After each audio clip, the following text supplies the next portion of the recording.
Alors, bonsoir et bienvenue, messieurs, à cette soirée. D'abord, Dr. Seda, dans quel but est-ce que la Fondation Leduc vous a accordé cette subvention pour une équipe Canada-Europe? On est très fiers d'avoir eu cette convention. C'est 6,6 millions parce que c'est en américain. Mais la Fondation a décidé que cette molécule que nous avons découverte a un potentiel énorme, comme vous allez écouter mon collègue, pour diminuer le cholestérol qui circule dans notre sang. Et donc, ce qui l'intéressait à la Fondation, ce n'est pas de développer un médicament, mais c'est plutôt de comprendre le mécanisme par lequel cette molécule fonctionne. Et c'est pour ça que nous avons mis ensemble cette équipe. On est une équipe internationale de 17 personnes.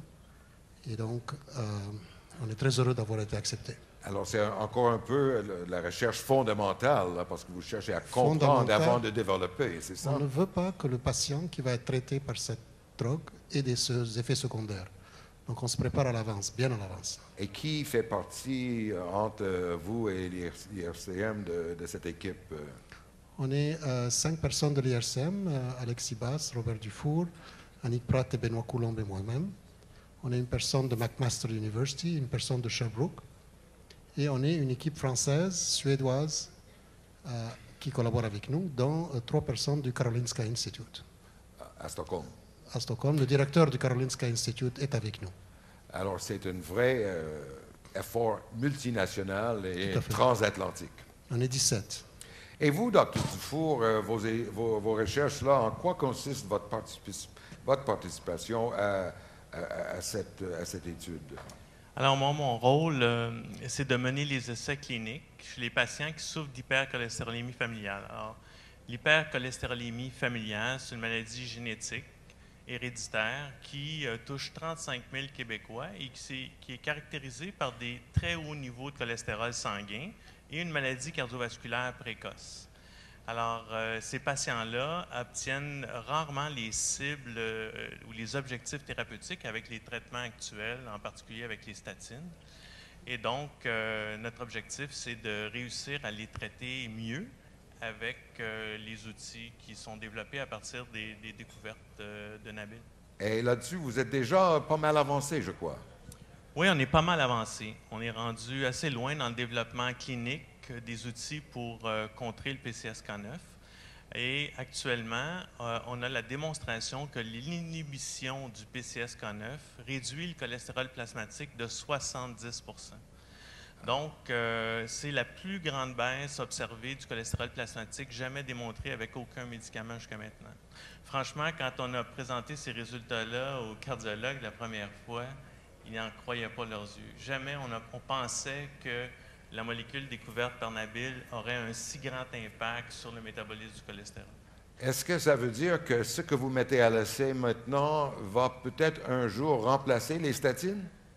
Bien, vous savez qu'un des problèmes qu'on a avec les statines, c'est que beaucoup de patients sont intolérants aux statines, peuvent avoir des effets secondaires. Et la beauté de l'inhibition du PCSK9 jusqu'à ce jour, c'est de ne pas avoir d'effets secondaires connus. Alors, on pense qu'éventuellement, les patients, du moins ceux qui sont intolérants au traitement avec les statines, seront des candidats idéaux pour le traitement d'inhibition du PCSK9. Et évidemment, ce n'est pas sur le marché, alors on ne connaît pas encore les coûts. Non, on ne connaît pas les coûts. Certainement que ce sera plus cher que les traitements avec les statines qui sont bon marché maintenant depuis la généricisation des statines. Mais malgré tout, une frange de la population, comme ceux qui souffrent d'hypercholestérolémie familiale ou des intolérances statines, auront besoin de ces traitements-là. Alors, c'est très encourageant déjà. Très encourageant. Merci, Dr. Dufour. Et Dr. Seda, vous nous avez mentionné que le projet de recherche